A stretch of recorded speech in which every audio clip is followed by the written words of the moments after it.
नरेंद्र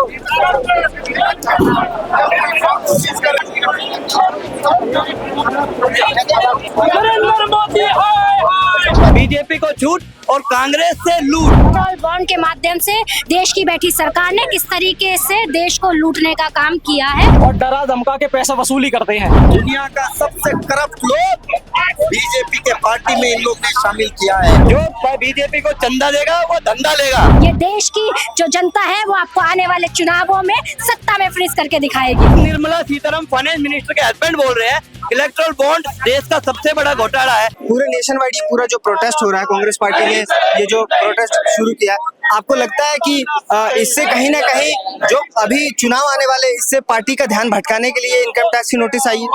देखिए, सच कहूँ तो ये देश का दुर्भाग्य है और इस सदी का ही नहीं पूरे विश्व में ऐसी घटना कभी नहीं हुई होगी कि लोकतंत्र का जब पर्व पूरे देश में मनाया जाएगा उससे कुछ दिन पहले मुख्य विपक्षी दल के सारे अकाउंट ही फ्रीज कर दिए गए। ये एक बहुत दुर्भाग्यपूर्ण घटना है। मोदी को बात सोचना चाहिए कि आप देश की आधी आवाज को अगर ऐसे इस तरीके से पैसे से अपंग कर देना चाहते हैं तो ये आपकी अच्छी सोच और आकांक्षा का आप ये उदाहरण नहीं है, क्योंकि आप जानते हैं आज देश का युवा बेरोजगारी के खिलाफ है। इसलिए आप समझते हैं कि अगर कांग्रेस अपनी पूरी क्षमताओं का अच्छे से यूज कर पाई तो आपका सत्ता में रहना बहुत मुश्किल होगा। इसलिए आप डरते हैं और आप उससे बचना चाहते थे। आप इलेक्ट्रॉल बॉन्ड के प्रकरण में आप समझते हैं कि इलेक्ट्रॉन बॉन्ड का जो प्रकरण है वो पूरे देश में नहीं फैल पाएगा, तो ये आपकी भूल है। इलेक्ट्रॉल बॉन्ड की जो बात है वो घर घर तक पहुंच चुकी है और पूरा देश जानता है इलेक्ट्रॉल बॉन्ड के माध्यम से देश की बैठी सरकार ने किस तरीके से देश को लूटने का काम किया है। और मैं सीधे तौर पे आपको चेतावनी देती हूँ, कांग्रेस पार्टी के जो अकाउंट्स है उसको फ्रीज करना छोड़िए। ये देश की जो जनता है वो आपको आने वाले चुनावों में सत्ता में फ्रीज करके दिखाएगी। इलेक्टोरल बॉन्ड पे आपने बताया, लेकिन इलेक्टोरल बॉन्ड पे कांग्रेस पार्टी पे भी सवाल खड़े हो रहे हैं कि उन्होंने भी पैसे लिए। भारतीय जनता पार्टी का सीधे तौर पे क्या है? जांच होने दीजिए, जांच के बाद सबको सब सवाल खड़ा करना भाजपा का यही प्रोपेगेंडा है, केवल मुद्दों से भटकाना। आज फिर देश में लोगों को मुद्दों से भटकाया जा रहा है। इलेक्ट्रॉल बॉन्ड देश के सबसे बड़ा कांड सिद्ध होगा और ये आप कुछ ही दिनों में देखेंगे। और एक और चीज है कि अभी निर्मला सीतारमण ने कहा कि उनके पास चुनाव लड़ने के लिए, लोकसभा चुनाव लड़ने के लिए पैसा तक नहीं है, इसलिए वो चुनाव नहीं लड़ी।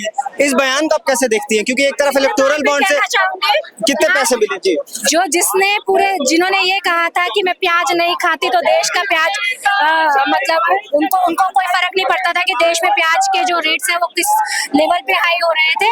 आज उस निर्मला सीतारमण जो देश का इतना बड़ा जो महत्वपूर्ण विभाग संभाल रही थी, अगर आज वो इस तरीके का बयान दे रही है, शर्मनाक बयान। और सच बात बताऊं तो कहीं ना कहीं ये मोदी जी की पोल खोलता है कि मोदी जी आज जहाँ 400 पार का बात कर रहे हैं वहाँ उनके बड़े बड़े मंत्री जो है वही चुनाव लड़ने से मना कर रहे हैं। तो मुझे नहीं लगता ये पैसों का कोई प्रकरण है, ये हार का सीधे से डर है। कह रहे हैं कि अभी तक नाम अनाउंस नहीं हुआ, तो ये डिसीजन हमारी कांग्रेस की जो पार्लियामेंट्री बोर्ड है उसके तहत होता है।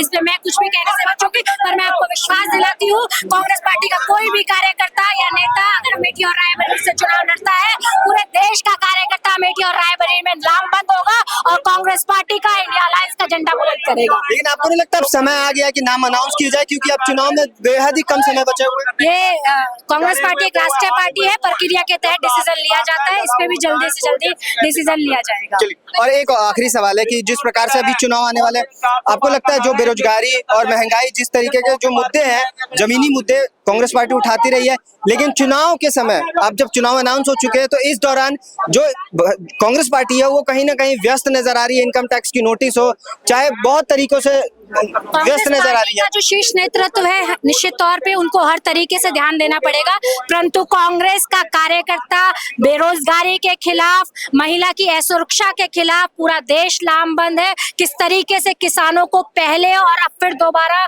सड़कों पर के बैरिकेड लगाकर, कीले ठोककर उनको रोका गया है, ये देश का जो आम जनमानस है वो कभी नहीं भूलेगा और वो पूरा लामबंद होगा। और इंडिया अलायंस के साथ अपने साथ कंधे से कंधा मिला के, कदमों से कदम मिला के देश की जो सत्ता है, सिंहासन है, उससे नरेंद्र मोदी जैसी शख्सियत जो कि देश को लूटने और तोड़ने का काम कर रही है, उसे बाहर का रास्ता दिखाएगा। चलिए, शुक्रिया मैम। अभी जो पूरा ये protest nation wide Congress party ने शुरू किया है, तो आपको लगता है इनकम टैक्स की नोटिस कहीं आपको नहीं लगता है कि कांग्रेस पार्टी को गुमराह करने की कोशिश है कि वो जनता के मुद्दों को ध्यान ना दे पाए? देखिए, लगातार हम बोल रहे हैं ये सिर्फ इलेक्ट्रल बॉन्ड का जो इस देश का नहीं इस विश्व का सबसे बड़ा घोटाला जो हुआ है उससे ध्यान भटकाने के लिए खुद निर्मला सीतारमण फाइनेंस मिनिस्टर के हस्बैंड बोल रहे हैं इलेक्ट्रल बॉन्ड देश का सबसे बड़ा घोटाला है।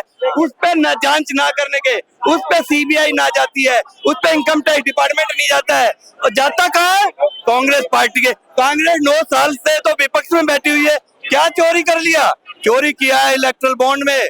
जो चंदा देगा वो धंधा लेगा, तो ये मोदी जी की एक मानसिकता है, जो बीजेपी को चंदा देगा वो धंधा लेगा, तो ये भ्रष्टाचार का नया रूप है।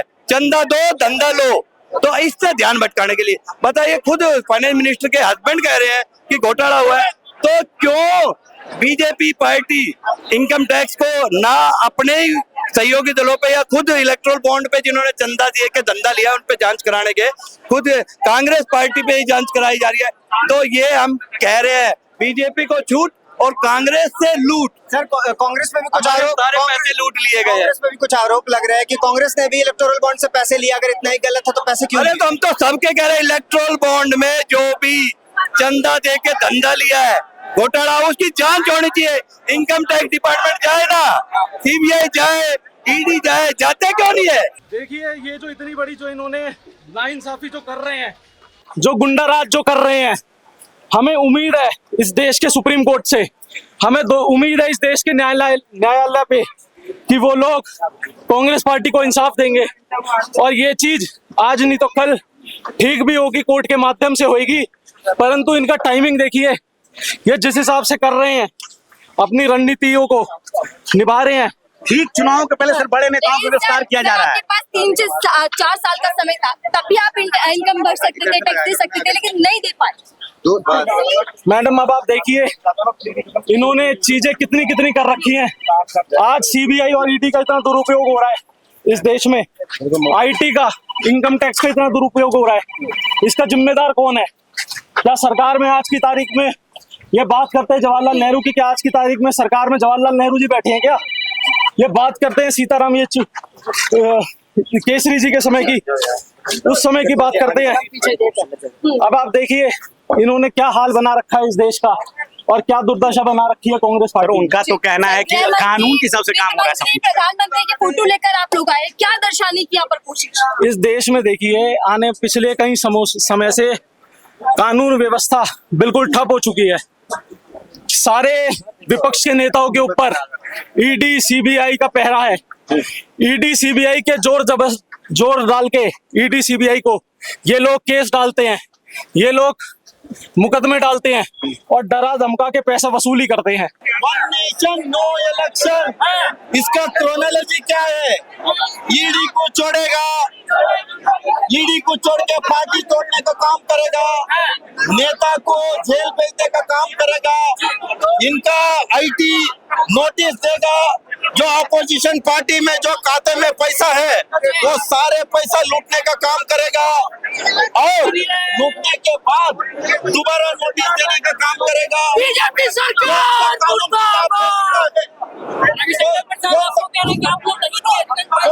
कौन सा कानून में लिखा है आप नोटिस देंगे ऐसे पैसा चोरी करने का? कौन सा कानून में लिखा है?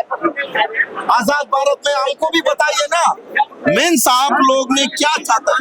इनका इलेक्शन कमीशन आग बंद करके जो आग में पट्टी बांधकर गांधारी जैसे बैठा है, इसमें साफ साफ दिख रहा है ये लोग किसी हालत में अपोजिशन को कमजोर करने का प्लान कर रहा है। तो ये डरा हुआ है, नरेंद्र मोदी जी डरा हुआ है। भाजपा आरोप लगा रही है आप लोग चुनाव हारे, उसी की हताशा आप लोग। तो आपको डर नहीं होता? नीतीश कुमार को नहीं लेते? अशोक चौहान के लेके अपने भाषण में बोला, आदर्श गोटाकुल को लेके आपने में डाल के ऊपर से निकाल दिया, वो आदमी सफेद बन गया। दुनिया का सबसे करप्ट लोग बीजेपी के पार्टी में इन लोग ने शामिल किया है। ये सारी चीज बोलेगा तो अपोजिशन का खाते सीज करने का और दोबारा नोटिस देने का, ये है इनका असलियत। डरा हुआ है, कायर लोग है। नरेंद्र मोदी, अमित शाह, वित्त मंत्री का जो उनका पति है, वो जो बयान दिया है इलेक्ट्रल बॉन्ड में जो घोटाला हुआ है, उसको लेके बयान क्यों नहीं दे रहा है? तो साफ साफ दिखता है ये लोग ने जो सरकार करती है, पुलिस को आगे करने का काम किया है। इससे आपको नहीं लगता कि कांग्रेस पार्टी का ध्यान भटकाने का काम किया जा रहा है? इनकम टैक्स की जो नोटिस आई है, क्योंकि इस समय चुनाव चल रहा है। देखिए, कांग्रेस पार्टी को ये भ्रमित करने की जो कोशिश की जा रही है, चुनाव से भटकाने की, कांग्रेस पार्टी इसी बुलंद आवाज के साथ चुनाव लड़ेगा। और जो ये फंड्स को रोका जा रहा है, नोटिस दिए जा रहे हैं, अकाउंट सीज किए जा रहे हैं, ये लोकतंत्र की हत्या हम इसे होने नहीं देंगे। कानूनी रूप से इसकी लड़ाई लड़ेंगे। हमें कोर्ट पर, उसकी प्रक्रिया पे पूरा भरोसा है। हाई कोर्ट से भी सर ये जो पूरा मामला था, हाई कोर्ट से भी निराशा हाथ लगी है कांग्रेस को। आपको लगता है कि सुप्रीम कोर्ट में जो सुनवाई होगी उसमें कुछ हो पाएगा? बिल्कुल, सुप्रीम कोर्ट पे हमें पूरा भरोसा है। उसमें कानूनी प्रक्रिया के हिसाब से हमें राहत जरूर मिलेगी। और आपको लगता है जो 400 का वो दावा कर रहे हैं भारतीय जनता पार्टी, उसको लेके आपको क्या लगता है कि एक तरफ 400 सीटें पारों का जो दावा है, ये तो 4000 का भी नारा दे सकते हैं। बोकस बात करने में, झूठ बोलने में तो माहिर है भारतीय जुमला पार्टी के नेता। तो 400 पार कर दें तो 2 जून को पता लग जाएगा सभी लोग। चलिए, शुक्रिया।